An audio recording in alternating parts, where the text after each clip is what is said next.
Allah. Kenapa? Al-Quran menyatakan khudu zinatakum inda kulli masjid. Ambillah perhiasan kamu inda kulli masjid. Kalau makna daripada ayat artinya pada waktu kita berada di masjid. Jadi kata ulama maksudnya pada waktu kita melaksanakan sembahyang. Jadi yang peliknya dengan masyarakat kita tidak ingin mengutak-atik hukum halal dan haram. Apakah itu hukumnya makruh, apakah itu hukumnya haram, atau seperti apa. Akan tapi kita gunakan bahasa kewajarannya saja. Kita gunakan bahasa adil dan bijaksana. Takkan dengan kita pada waktu menghadap makhluk saja pakat mengenakan songkok hitam dengan sampingnya, Masya Allah tabarakallah, dianggap kurang sopan, yang walaupun dia sebagai Perdana Menteri. Pernah tengok tak Dr. Mahathir pada waktu menjadi Perdana Menteri atau dengan Pak Ala Badawi ataupun juga dengan Datuk Najib tak pakai songkok di depan tuanku? Tak pernah mengenakan songkok. Takkan songkok dipakai di depan makhluk yang kerdil, yang bagaimanapun hebatnya mesti penghujungnya akan mati.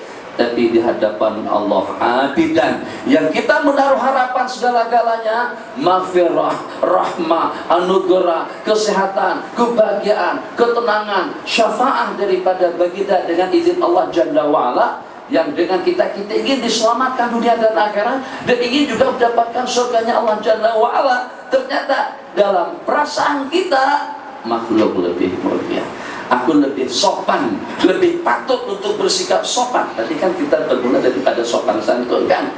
Ternyata dengan makhluk di mata kita kadang-kadang lebih besar. Mana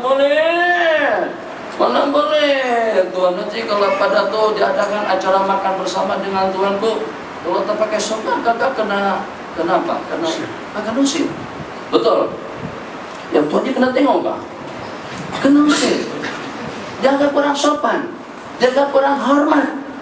Tapi kenapa kita tidak macam itu di hadapan Allah Jalla wa'ala? Jadi terlepas pembicaraan kita salafi tak salafi, wahabi tak wahabi. Kenapa saya sebut salafi dengan wahabi ataupun juga dengan Muhammadiyah di Indonesia? Sebab kebanyakan mereka inilah yang pada saat berdiri di hadapan Allah Jalla wa'ala yang tidak memakai songkok. Kita tidak berbicara songkok hukumnya wajib, akan tetapi ada bahasa sopan santun, ada bahasa hormat, takdim dan ijlal, dan juga ada bahasa secara logik, adil dan rasionalnya.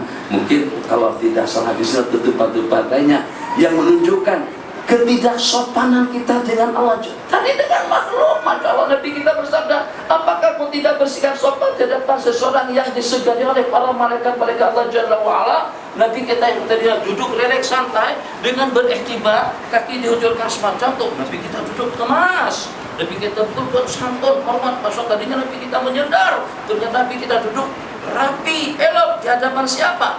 Di hadapan salah seorang daripada sahabat beliau, yang kalau Nabi kita tetap duduk santai pun tak masalah, tidak problem. Nah, ini kesopanan yang sekali perlu kita masyarakatkan. Yang kalau pada saat dengan kita duduk bersama orang ramai, yang pada itu dengan kita duduk dengan sesiapa saja, Masya Allah Tuan Haji. Kalau pada saat saya duduk sopan, tadi itu suruh bergambar kapan supaya nampak semuanya, itu menghalang-halang saya duduk. Demi Allah, baik itu dengan presidennya atau dengan angkatan perangnya, panglima perang TNI dengan sebutan di sana, Brigadier Jenderal, Mayor Jenderal dan sebagainya, seketika diadakan, tunggu dulu cek. Seketika diadakan gambar bersama, semuanya duduk macam ini. Tadi saya baca akhbar sinar-sinar, karena akhbar itu sinar kan. Ada yang 5 beradik kawin sekali dibaca, ada yang dibaca yang itu toh. Pengantin yang 5 pasang tadi itu madik, semuanya bergambar macam itu. Tangan ke sini, ke lutut, tegang semuanya. Begitu. Tengok saja gambar-gambar kabinet, anggota parlemen. Saat ketika bergambar dengan Tuhan atau bergambar dengan siapa saja, semuanya kemas, Masya Allah tabarakallah. Itu macam itu. Tak ada, Madi, tak ada. Jadi kita boleh bayangkan kalau baginda Nabi maaf tadi saya angkat misal saja ya, dengan tersinggung. Jadi pada ketika baginda Nabi yang mulia di segi kedudukan, di segi wibawa, tampan, jawatan, ilmu, nubuwah, risalah yang tidak ada tandingannya, semacam itu di hadapan para sahabat yang kerdil tadi itu betul-betul merasa dihargai, yang kerdil tadi itu merasa dihormati. Kenapa tidak terjadi perasaan yang semacam itu di antara kita? Sebab karena kita guna kos yang seperti ini, maka kita dengan bawahan gaya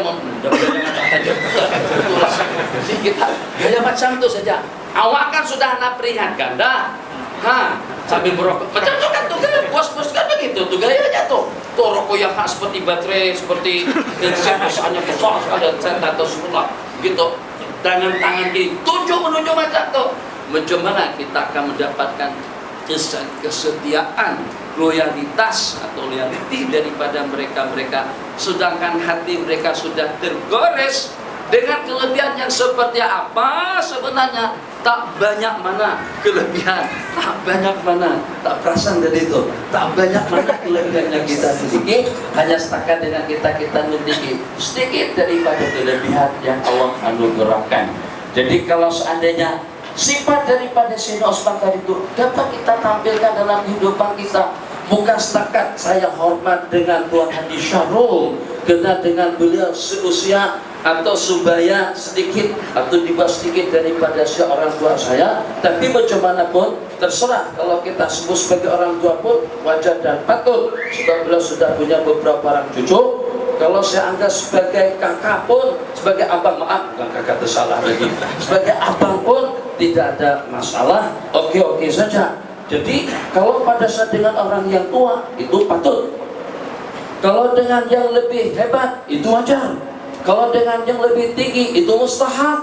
Tapi kalau kepada orang yang bawah kita dengan sikap hormat takdim yang semacam itu, kita berarti sudah melangkah 3 tapak ke depan, mahabbah dan kasih sayang yang siap untuk berkorban, yang walaupun dengan istilah bukan dengan demi kita, itu akan wujud dalam kehidupan. Itulah diantara daripada asbab yang sudah semula jadi dalam kehidupan baginda Rasulullah SAW, memberikan penghormatan dan penghargaan kepada para sahabat-sahabat Nabi kita lainnya. Secara jujur, saya juga pernah mengalami hidup remaja. Jadi saya hidup di Mesir, selepas saya hidup di Mekah, tak apalah, tak terbaca 1-2 hadis, oke saja lah. Tapi kita antar dulu, nanti baru kita cerita tentang Mekah. Supaya bab di sini bervariasi, ada yang tua, ada yang jenggot putih, ada yang hitam, ada yang muda, ada yang sudah hampir dekat menuju akhirat, ada juga yang masih baru dalam seumur jagung. Jadi kita akan kongsikan maklumat atau pengalaman pada masa kita di sana. Oke, azan dulu, azan.